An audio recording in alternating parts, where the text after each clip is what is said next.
welcome to my first official video. I've been excited to start this channel for you guys, so here we finally are.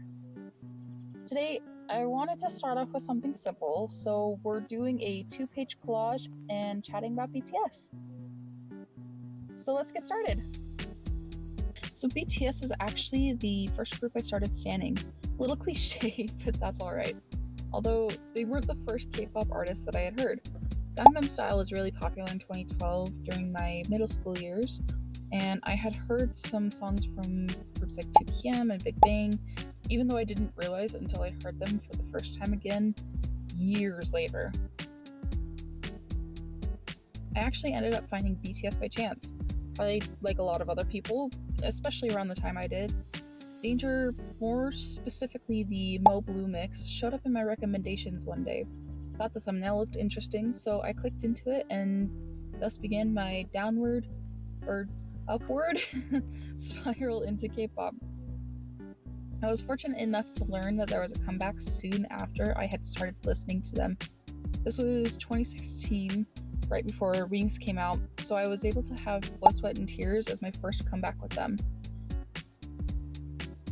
It was such a different experience to what music I had listened to up until this point. Obviously, having heard some of their music between discovering them and this comeback, I kind of knew what I was getting into, but Blood, Sweat, and Tears just, felt different to me, I guess you could say. It wasn't like your typical boy band music video, especially compared to groups like One Direction, Fall Out Boy, Panic at the Disco, and others at the time.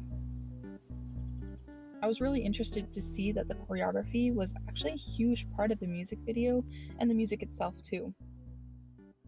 It was so different from most of the American pop music. I can really only think of a handful of artists here that had choreography for their music that was more than just some simple movement. So Blood, Sweat, and Tears became one of the coolest music videos I had ever seen in set design, plotline, choreography, and as well as becoming my first real look into the K-pop industry. And so if you were to ask me who the first member that caught my eye was, I honestly couldn't tell you. Just like I couldn't tell you the exact dates of when I started standing all the different artists I listen to now. What I can tell you is that the more I started watching their content, the more I started finding myself, I guess I could say, in Suga. So when I finally figured out the whole bias and bias wrecker stuff, I knew that he was my bias. Because I had started standing them right before their big break here in the States, I actually got to see and feel the excitement that came from watching them grow so big globally. They took the media by storm, capturing hearts of so many people, and because of their growth and my introduction to even more groups soon after, I was actually able to rope my best friend into the K-pop world. Her and I have been able to have some really cool experiences over the years because of all this, so I have no regrets pulling her along with me. Now, you can say what you want about their range of discography. I've seen some really opinionated people over the years, but I really do enjoy all their music. I think it's nice to hear a variety of music genres and styles in a group discography. That way it doesn't get boring or one style feels like it's too overdone. I honestly could make a whole separate video about my opinions in K-pop, so we'll leave my thoughts there, but let me know if you would watch a video on that. The only song that I can really say is a skip is On featuring Sia, for some obvious reasons, but we won't get into that. But some of my favorite songs actually come from several different eras. Top 5, I would probably say Spring Day, C, Black Swan, Mic Drop, and Disease, or maybe 134340. I don't know, it's actually a little hard to choose between them all. Some days I wish I could go back and actually listen to all these songs again for the first time. There's just something so satisfying about hearing certain songs for the first time and knowing right away it's going to be your favorite. I was able to finally get my first album of theirs probably about 2018 or 2019, which ironically was Wings.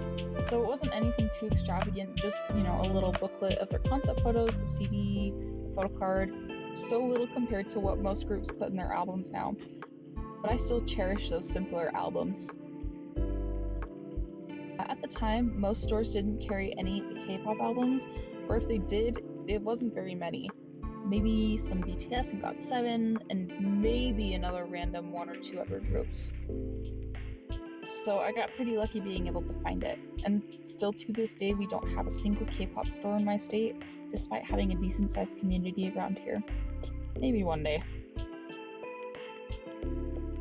I also haven't been able to see them in concert, save for their online concert they held in 2020, which was already so cool to see.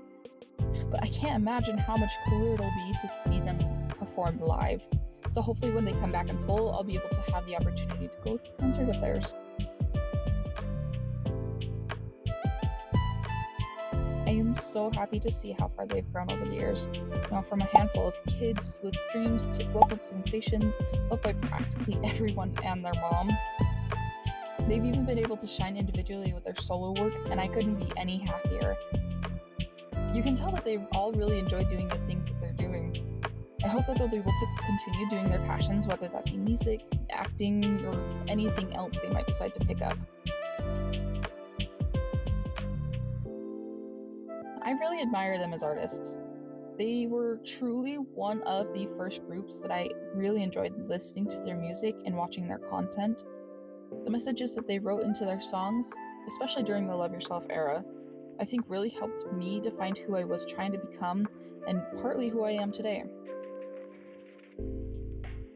Not only that, but I think the way that they define themselves as artists is really inspiring. You know, coming from a small company to growing into these worldwide icons that still spread positive messages is something that I can say that I'm proud I've listened to and supported this group for so long. And while I've started to find myself not necessarily stop listening to them or stop watching their content, but rather gravitating towards other groups and artists more recently as I discover more about myself the older I get, there will still always be a fondness that I have towards BTS, especially because they have been such a big part of my life as I was becoming an adult. So thank you, BTS, for being such helpful, supporting, and inspiring artists for so many people.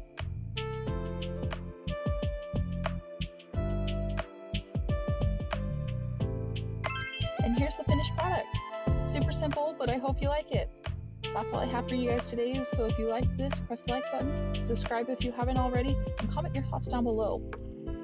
Please let me know which group or idol you would like me to do this for next, and I'll see you guys next time. Bye-bye!